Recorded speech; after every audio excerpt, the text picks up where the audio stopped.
Hello, I'm Dawn Eden Goldstein. I'm a canon lawyer on a diocesan tribunal. You're watching episode 4 of Lifting the Veil on Annulments.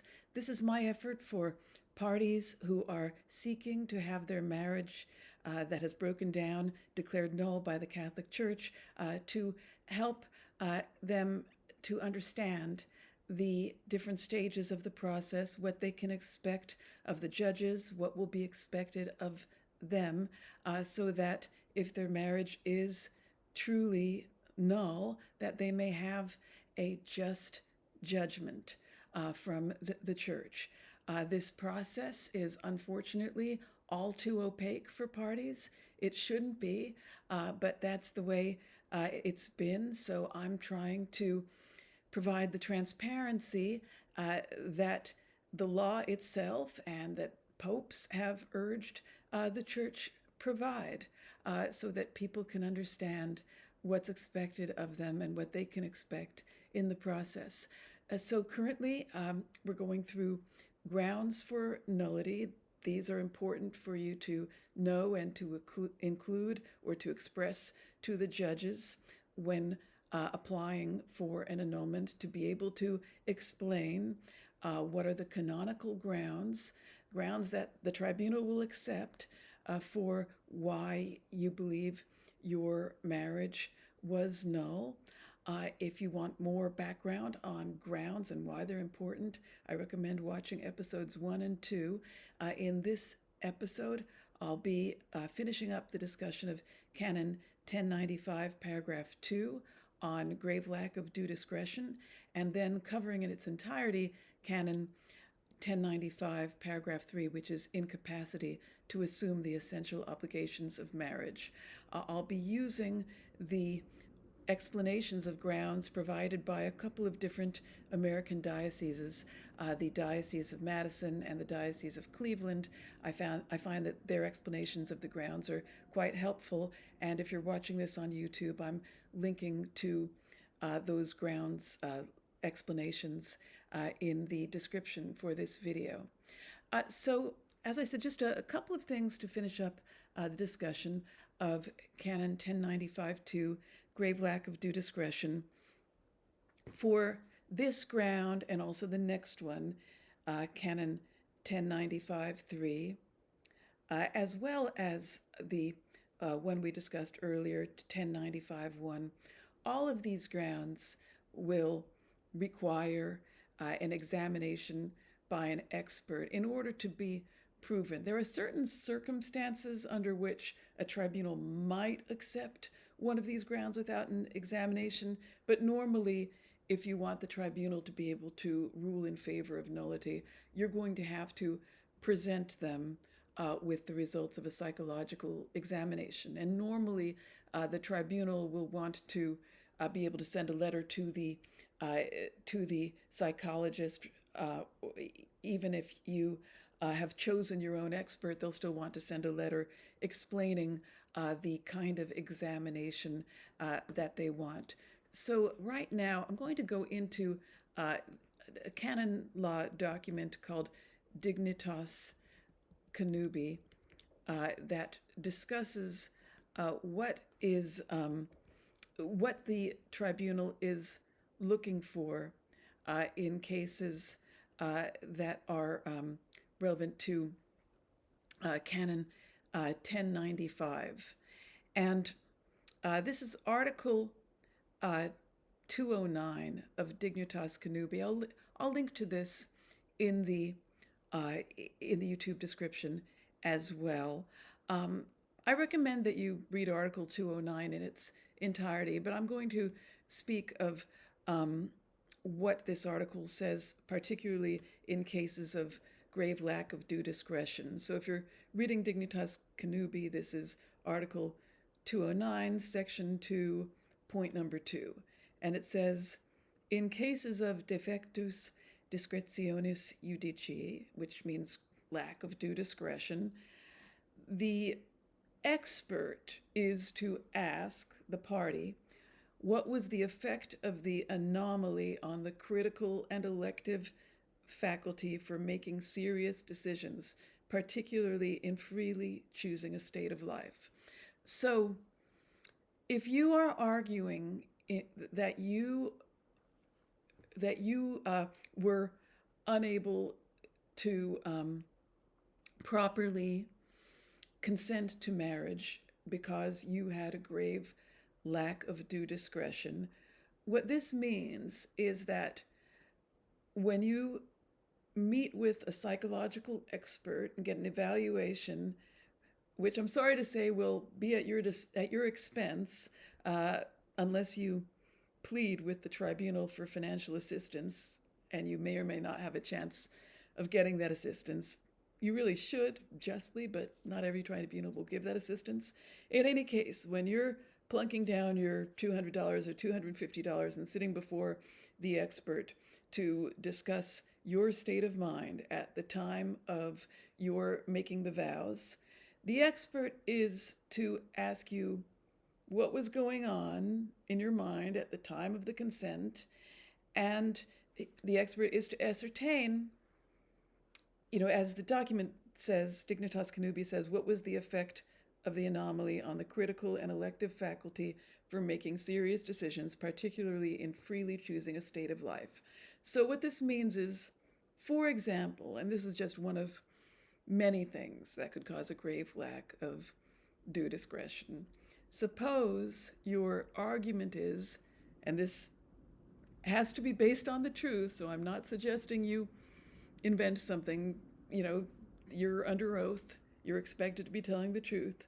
Suppose your argument is that you had a parent who suffered from an addiction, or a parent who was abusive, or that you yourself had some sort of psychological issue, such as traumatic stress that you were suffering from. The expert is going to ask you questions to understand how this condition, how these effects of your upbringing affected your voluntary capacity, meaning your free will. Did it make you feel limited? Now, here's one of many examples. Again, you should only say these things if they're actually true, but one of many examples is that if somebody has an abusive parent and they grew up being told that they'll never amount to anything, or if a woman grows up believing, because it's been instilled in her from childhood, that she's unattractive, undesirable, then the question is, when this person is faced with the opportunity to marry, is this person freely able to say, yes, now is the time for me to be married. Yes, I believe this person is the right person for me to marry. Yes, I really love this person. Yes, I can really commit to this person and live Catholic marriage to this person. Or is the person thinking, I'm ugly, I'm unattractive, I'm incapable of getting somewhere in life, and this person is my ticket to a reasonably normal life? That's the question. And if one's voluntary capacity, free will, is impeded by stuff, psychological baggage, then a person may not be capable of making that free consent to really understand what they're getting into, what they're consenting to, and maybe, if their free will is impeded, they may also be unable to properly judge, is this the proper person to get into having a committed Catholic marriage? So those are the things that you can expect to be among the sort of things that you can expect to be asked about if you're arguing that you suffered from a grave lack of due discretion. Now, I am in the minority among canonists in believing that if people dig, a lot of people are going to discover that they suffered traumas in childhood that did affect their judgment in marrying. Now, I also believe that a lot of people who suffered traumas that affected their judgment, they can still have lasting marriages. They can still have marriages that divine grace enters into.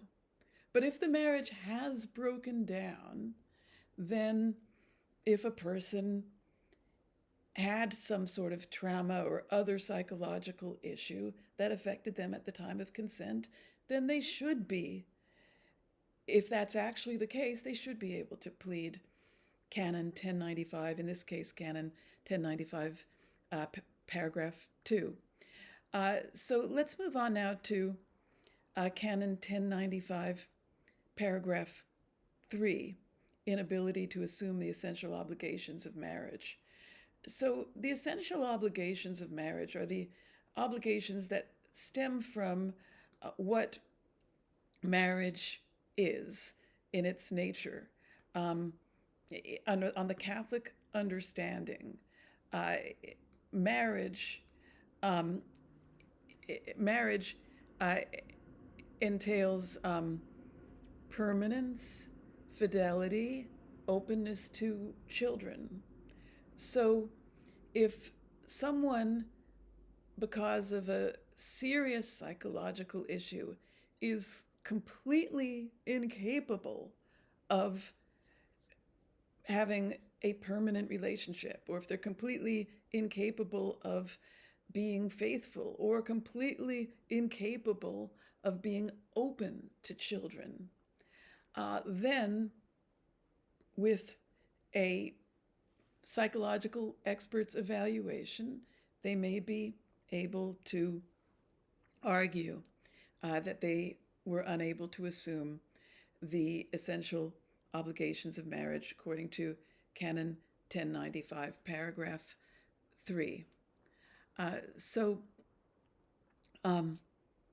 The things that I wanted to point out here are there are some good examples of Canon 1095, paragraph 3 on the Diocese of Madison's grounds list. There are also some questions on the Diocese of Cleveland's list that are helpful for determining whether this ground applies in your case. It says, were you or your divorced spouse ever diagnosed with a serious psychological problem? Did either of you suffer from a serious mental illness at the time of your marriage? Did either of you have any addictions at the time of the wedding? If yes, did the illness or addiction prevent either of you from living out the commitment you made to each other or to your children? It goes on. Something that I wanted to point out with regard to this ground, which is also relevant to the other psychological grounds mentioned, Canon 1095, paragraph 1, which concerns the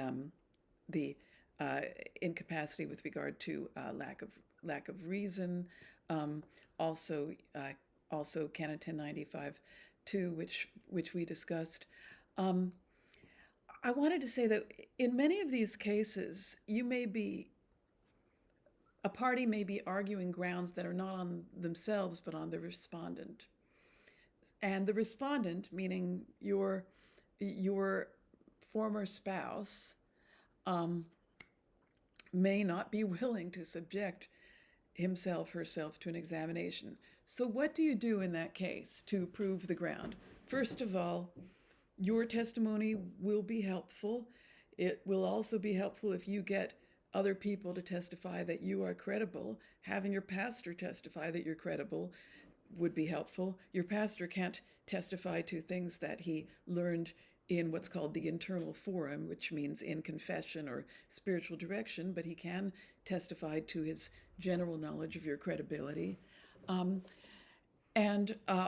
Also very helpful will be if you have witnesses who witnessed this behavior of your spouse, especially prior to or at the time of consent. But if not that, then if you have witnesses who can testify to your spouse's behavior during the marriage, that will help. But here's something else that you can offer. And uh, this is something that I suggest you offer to the tribunal because the tribunal may not think of it on their own. And you can suggest it, and it may work in your favor.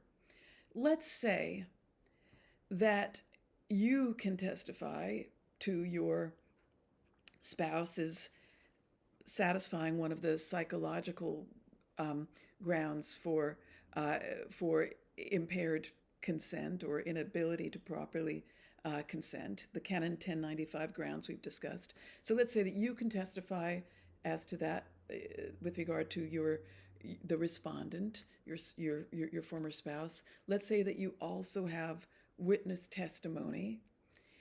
Well, if you're willing to shell out for a psychological evaluation, you can suggest to the tribunal that they do what is known as, in Latin, a super actis report, which is a report that is based on the acts of the case. You can say to the tribunal, I'm willing to pay to have an expert go over everything that I've handed to the tribunal, my application, my narrative of the story of the marriage, my deposition, all the witness testimonies.